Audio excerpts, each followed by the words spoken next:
Começamos agora o Produtor Quer Saber. A questão dos desafios para o futuro da ocupação do território no Brasil foi um dos temas que movimentaram o seminário Agro em Questão, realizado pela CNA. Hoje, vamos assistir ao debate sobre esse assunto. Veja aí.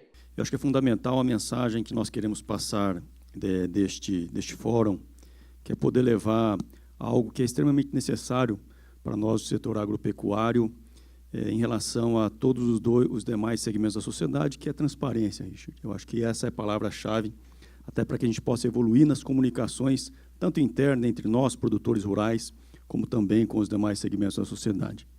Partindo desse princípio, eu gostaria de fazer algumas colocações, até por uma dúvida pessoal mesmo, em relação a esse avanço que o senhor coloca das nossas áreas georreferenciadas. Nós partimos de um princípio de uma autodeclaração, correto? E aí, diferentes outros agentes, que já foram citados, FUNAI, ICMBio, alguns deles, só para dar alguns exemplos, INCRA, mesmo INCRA, que tem uma necessidade de arbitramento real pelas diferentes demandas. E aí, partindo disso, uma primeira pergunta aos dois senhores. Logicamente, você já fez alguns comentários, o senhor já fez alguns comentários, mas eu acho que seria importante até ouvir também do Francisco em relação a isso.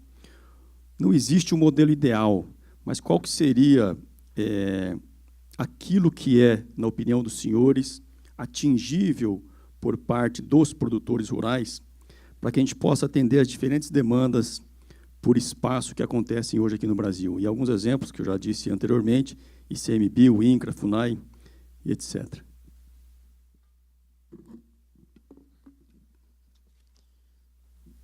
Bom, eu coloquei, e creio que aquilo que eu tenho colocado seja a coisa mais complexa que nós temos que enfrentar no país. Primeiro, para fazer essa discussão, nós temos que olhar o país que nós temos hoje, né?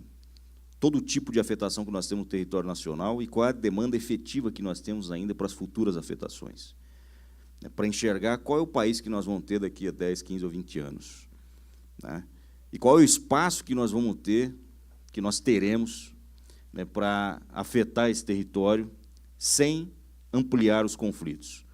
Ou se tem uma perspectiva de afetar esse território, seja criando unidade de conservação, seja criando projeto de assentamento, terra indígena, território quilombola, como é que você vai enfrentar isso, afastando esses conflitos. Então, primeiro ponto, eu acho que para o país efetivamente ter condições de colocar na mesa todo o seu conhecimento sobre o território e fazer a gestão adequada sobre ele, nós precisamos avançar para uma área no governo que tenha ascendência sobre as demais para fazer a gestão desse território. A gestão do território nacional, não é a gestão do cadastro do INCA, não é a gestão do cadastro da Receita, não é a gestão do cadastro ambiental rural, mas uma instituição cadastral brasileira. A Espanha tem isso, outros países da Europa têm isso, eu disse que não dá para comparar o que é incomparável, mas essa orientação é uma orientação básica, né, para que você tenha, efetivamente, uma instituição que consiga integrar todas as informações que são produzidas pelo território, e mais do que isso, que a partir dessa instituição, os órgãos que pretendem fazer afetação no território nacional e afetações futuras sentem na mesma mesa para discutir que tipo de afetação, para onde nós vamos, qual é o nível de afetação, qual é a capacidade efetiva do Estado de fazer essa afetação, qual é o nível de conflito que nós vamos ter, quais condições nós teremos para fazer essa afetação. Então, você parte do princípio de uma ferramenta, de uma instituição capaz de olhar o território nacional como um todo e no processo de transparência, primeiro dentro do governo, e segundo, que esse processo de transparência para discutir o futuro da gestão do território e afetação do território também tem a perspectiva de participação da sociedade. Bom, eu acho que, por um lado, é interessante essa ideia do Richard de uma estrutura planificada, né, que você vai ter uma autoridade suprema sobre os outros órgãos que vai definir os rumos da nação. Mas eu não acredito numa estrutura dessa numa democracia, né? Eu acho que o que a gente vê é que há uma demanda na sociedade por recursos. A demanda que ocorre pelo recurso terra é a mesma que ocorre pelo recurso benefício previdenciário, né? E o Estado brasileiro está chegando a um esgotamento dos recursos, que vai levando aos conflitos que nós temos vivido. Acho que a solução passa por definir critérios de limites para as demandas ilimitadas que a sociedade faz. No caso territorial, acho a definição definitiva dos direitos de propriedade é fundamental, porque onde há o conflito é onde não há direito de propriedade estabelecido, né? Especialmente então em que há ocupações de terras públicas que não são tituladas, nem são afetadas, e, portanto, um vazio de institucionalidade, ou porque há uma afetação, né? Para usar a palavra do Richard, eu prefiro dizer um confisco, do próprio Estado por políticas públicas que ele quer promover sob áreas de particulares, sob o argumento de um questionamento da segurança jurídica dos títulos constituídos, né? Seja em função de questionar a origem devoluta dos títulos, ou grilagem, quer dizer. Então, acho que a estabilidade das relações, né?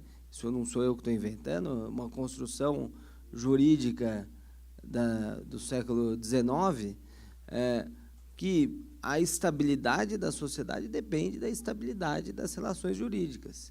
Os sistemas que nós temos hoje, em que não há prescrição, em que o Estado se torna supremo dono do território e que ele é pressionado pelos inúmeros grupos corporativos para atender demandas de grupos determinados, em prejuízo de uma estrutura de segurança de títulos de propriedade, é que levam os conflitos que a gente tem. Então, o que eu vejo, precisamos definir bem os títulos de propriedade, garantir segurança aos títulos, e daí nós vamos arbitrar as eventuais demandas de acordo com a disponibilidade dos recursos, indenizando os proprietários ou os posseiros que estiverem naquelas áreas, e estabelecendo a sociedade vai poder atribuir os seus recursos escassos ao melhor objetivo comum de desenvolvimento social e econômico da população. Aqui, o Francisco, eu estava falando no sentido de aprofundar mais o ambiente democrático. Não é uma instituição unilateral que vai definir os rumos do país. As instituições, elas funcionam e continuar funcionando. Nós estamos falando que a discussão sobre as afetações e destinações do território seja um processo de discussão democrático, primeiro internamente no governo. E que essa instituição, que seja uma instituição efetivamente cadastral, que agregue e integre informações produzidas pelas instituições já existentes e continuarão sendo existentes. O fato é que não tem ninguém que integre isso, não tem ninguém que coordene isso, né, que olhe o país como um todo. Cada um faz o seu papel de forma departamentalizada, né, e sem um processo de discussão interno no governo, e menos ainda participação da sociedade. Eu estou dizendo que haja um processo democrático de discussão interno no governo e que haja necessariamente também participação da sociedade sobre qual o futuro do território que nós teremos, né, e não uma decisão unilateral de uma única instituição que vai dizer qual é o futuro que nós vamos ter no território nacional. Aí eu concordo plenamente. É o pressuposto da PEC 215 que transfere para o Congresso a competência para afetação dos domínios, porque é no Congresso a quem cabe definir aonde vão se esvaziar os direitos de propriedade.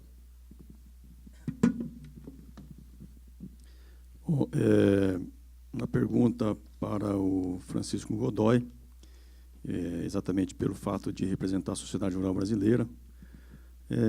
Na sua opinião, quais serão as consequências para o setor rural neste prosseguimento, no segmento dos processos de integração cadastral com os prazos existentes atuais? Bom, em primeiro lugar, é importante dizer que os prazos estão vencidos, né? Então, acho, a gente até trabalhou bastante junto com o INCRA e com a Receita Federal para a prorrogação desses prazos. Tivemos um primeiro sucesso de uma pequena prorrogação, era para ter terminado o prazo em agosto, setembro de 2016, terminou 31 de dezembro de 2016, e a qualquer momento a Receita Federal pode gerar vamos dizer, processar a debilidade cadastral para gerar pendência de CND. Como nós já adiantamos, é problemática a situação, né? De novo, o problema vai além, muito além do problema cadastral da Receita. O problema é um problema de mentalidade, em se utilizar mecanismos de pressão para impor uma regularidade cadastral. Isso já ocorreu em outras vezes, no próprio georreferenciamento, o INCRA falou, o Richard falou na questão antigamente, né? Quer dizer, você tinha uma dificuldade tremenda para você fazer a certificação e você não podia registrar nada sem terminar a certificação. Implantou-se o CIGEF, melhorou a questão da certificação, o problema hoje é no cartório. E hoje você vai ter o mesmo problema, né? A Receita Federal agora e o INCRA estão fazendo uma automatização que vai melhorar muito o sistema, né? Já para poder fazer a vinculação dos cadastros diretamente no CNIR, e isso, com certeza, vai dar um avanço. Depois o doutor Paulo, o doutor Rogério vão poder falar melhor, certamente vão falar disso, vão poder facilitar o processo de vinculação cadastral. Mas o que a gente vem trabalhando já, em conjunto com todas as entidades, é na divulgação da importância desse processo de regularização cadastral. E os produtores que vão ter que se organizar, especialmente com antecedência às renovações de crédito e etc., para não serem gravemente prejudicados. Certo, eu vou fazer algumas considerações em relação a alguns dos nossos representantes aqui das federações. A primeira do Dr. Júlio Rocha, lá do Espírito Santo, em que ele tece um comentário da prevalência de políticas de Estado sobre políticas de governo. Exatamente, Richard, para se evitar o viés ideológico de governos, partindo da premissa de uma evolução por parte de uma política de Estado. O segundo comentário de que nós somos o único segmento produtivo em que se desconta de 20% a 80% do seu potencial produtivo para se compor a reserva legal e EPP, né, partindo também da rigidez, lembrando sempre da rigidez que nós temos na nossa legislação ambiental, em diferentes níveis percentuais, dependendo de cada região, para que isso seja cumprido. E um comentário também de que, em fase de economia negativa, as atividades, elas, entre aspas, não podem ser suspensas para não serem julgadas improdutivas, né, que causa, mais uma vez, a questão de insegurança jurídica. Também complementando essas colocações do diretor da FAESP, José Rubim de Oliveira, em relação ao ITR, né, o comentário dele de que as prefeituras têm taxado as terras com base no ITBI e também têm aumentado ano após ano a questão da valorização do ITR. Mais uma vez, cai na questão da necessidade de regras claras e transparência jurídica para que a gente possa evoluir, mas especificamente nesses três temas eu gostaria que os senhores tecessem alguns comentários, por favor. Acho que primeiro, pegando o gancho que o Francisco deixou ali com relação à mentalidade. Não é uma crítica só à mentalidade das instituições, eu acho que nós temos que fazer uma crítica a nós mesmos, da mentalidade que nós temos, ou a consciência que nós temos com relação à forma com que nós lidamos com essas questões no país, entende? No que diz respeito principalmente à questão patrimonial. Para mim, no que diz respeito a esse processo de integração entre cadastros, é natural, né, que se aqueles que não submeteram ou fizeram esse processo de vinculação terão, né, algum ônus, só que o primeiro problema é a consciência daqueles em que tiveram seus dados, seus cadastros, suas informações ao longo do tempo desatualizados, informações precárias e coisas desse tipo, ou um tipo de informação no INCRA, um tipo de informação na Receita, não integraram isso antes, tem informações desencontradas. Então, tem, né, um problema com relação à consciência e também de manter as nossas coisas certinhas, direitinhas ali, para não ter problema depois, quando a instituição diz, olha, agora vocês têm que vincular, e para vincular essas informações têm que ser minimamente coerentes, né? E a outra coisa é um problema de comunicação, né? Porque se você julgar que tem um ano para resolver essas questões, né, e nesse um ano para resolver, se teve quase um ano anterior para fazer um processo de divulgação e conscientização das instituições, né, creio que junto aqui a confederação, às federações, aos sindicatos, poderia ter se avançado mais nesse processo de comunicação e conscientização dos possíveis problemas que teriam futuramente a partir dessa exigência, né? Está correto o comentário com relação a essa confusão de legislação, quando trata das críticas aqui relacionadas ao ITR e outras.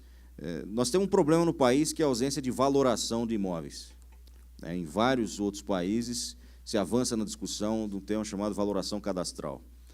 Por exemplo, o INCRA tem uma base de dados cadastrais lá, mas não tem informação e valoração desses imóveis.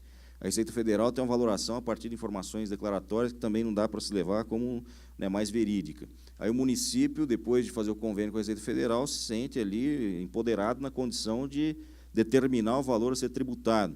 Então, nós temos que avançar nesse processo, construir um processo, né, discutindo a questão do mercado de terras, mas de valoração cadastral. Se você avança por um instrumento que efetivamente integra as informações cadastrais, que elas estejam vinculadas, nós vamos tratar do imóvel agora de forma transparente, que tenha também um processo de valoração cadastral. O INCRA apoiou lá no Mato Grosso do Sul, salvo engano, a partir do trabalho lá dos peritos federais agrários, com as PPRs, planilhas de preços referenciais de terras, para tentar referenciar um pouco o valor da terra para a questão tributária, né? Mas isso é um caso pontual que está colocado ali, e nós temos que avançar também nessa consciência de ter uma perspectiva de valoração de imóveis no nacional e não ficar só com a lógica da FNP ou outras que estão colocadas aí. Bom, vou fazer meu comentário de trás para frente do partido do ITR. Existe até, acho que deve virem nas outras apresentações, existe uma preocupação muito grande com relação ao ITR e que eu acho que vai se agravar com esse processo de fiscalização cadastral, né? Acho que um saudável processo de regularização cadastral. Primeiro, porque há alguns consensos de que, no meu ponto de vista, errados, de que o produtor rural paga pouco imposto. Isso acho que não é verdade e acho que nós precisamos, viu, presidente, acho que nós precisamos nos preocupar mais em comunicar isso, né? E um dos grandes impostos que nós pagamos, o doutor Assuero sabe muito bem, é exatamente as limitações ambientais que nós já sofremos, que é uma parte importante do patrimônio e da capacidade de geração de renda do produtor rural, que ele coloca em benefício da sociedade sem receber nenhuma contrapartida. Isso precisa ser contabilizado e apropriado como valor pelo produtor rural, porque é uma conta que nós já pagamos e nós não temos contraprestação. De fato, a avaliação dos imóveis rurais ela é falha em muitos lugares por uma questão histórica, né? Quer dizer, quando o INCRA fazia o lançamento, ele tinha valores cadastrais desatualizados, ele tinha uma dificuldade grande de atualização cadastral pelo entendimento, inclusive da jurisprudência, de que não poderia haver avaliação cadastral acima da correção monetária, e é verdade que os imóveis rurais se valorizaram muito mais do que a correção monetária, felizmente. Então, eu eu discordo até de alguns colegas de que a gente deve questionar as prefeituras que fazem uma avaliação de mercado dos imóveis, né? Eu acho que o critério de avaliação, o Richard está correto, acho que precisa ter uma avaliação, é em benefício de todos que os cadastros tenham uma avaliação coerente com o valor de mercado dos imóveis, etc. O que nós temos que corrigir é o sistema de tributação, que ele é injusto na definição da base de cálculo, né? Porque ela penaliza excessivamente o produtor e, sobretudo, nas alíquotas. Por quê? As alíquotas são convenientes na medida em que os imóveis são subvalorizados, né? Mas nós não podemos nos proteger na falta cadastral. Nós temos que ter alíquotas coerentes com a rentabilidade do setor. E o exemplo que eu dou é muito claro, e peço o tempo para falar isso. Todos os estudos econômicos dizem que a atividade agropecuária dá 3%, 4%, no máximo 4% sobre o valor investido no imóvel rural, né?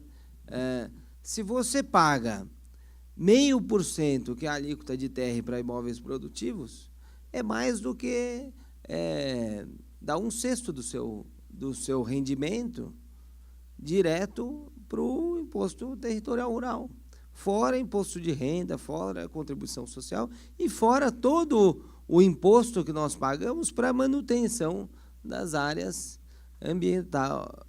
ambientalmente restritas, com responsabilidade sobre fogo, com responsabilidade sobre crimes. Então, acho que precisa haver uma conversa também mais global sobre esses prejuízos, sobre esse ônus que recai sobre a produção, enfrentando o problema como ele é, né? Não adianta nós simplesmente questionarmos as prefeituras pela avaliação. Nós vamos tratar da alíquota, e a alíquota é muito cara. E a alíquota tem uma progressividade ilegal e injusta em função da área, ela tem uma incidência absurda de chegar a 20%, e que o Supremo já entendeu que não é confiscatório, mas evidentemente que é. Então, acho que essa é uma discussão que precisa ter, numa discussão mais equilibrada. E daí que chega nessa questão entre Estado e governo, em que a política de Estado é de reconhecimento dos direitos do cidadão.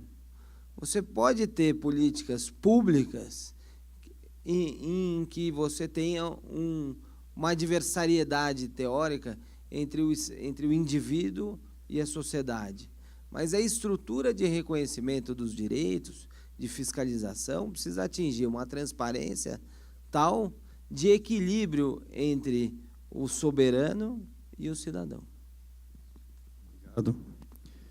Uma pergunta específica aqui agora ao Dr. Richard, que vem lá do Dr. Assuero, lá do Acre.